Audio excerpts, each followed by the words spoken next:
Hello guys, good morning. Welcome sa Bayras Channel. Meron tayo ditong rim na spread.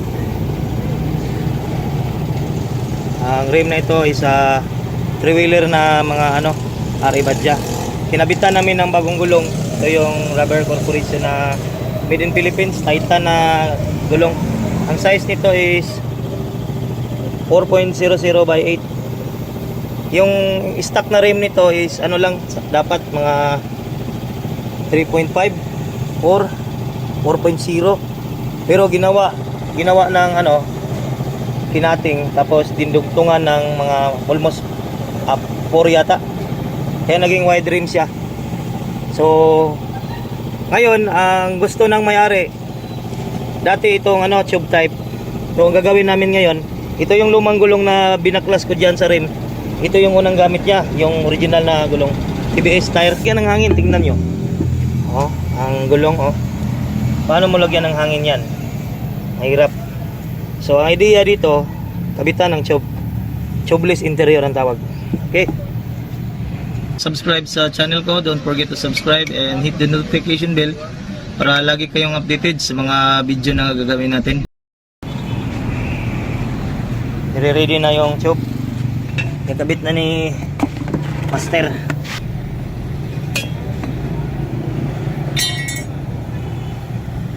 Butangin pa ni gasket triple, oh.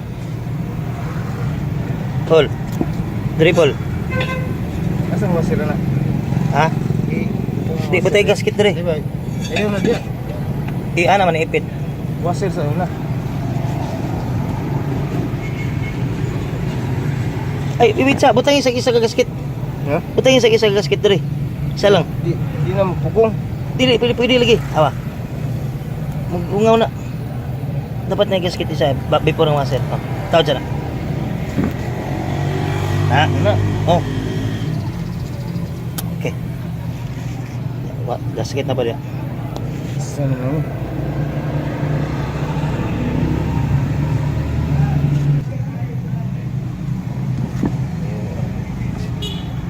Makuanan pa kani? Pwede na siguro gulay gasket da. Ano magkay gasket sila long? Ano? Hanginan ba?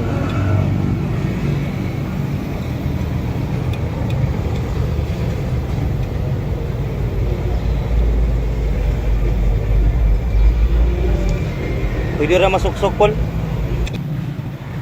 Pwede naman. May ano? Ito ya, kita. Asa kita? Ang isang likod.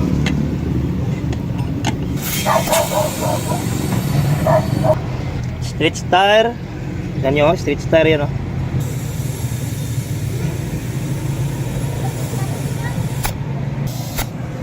Banda?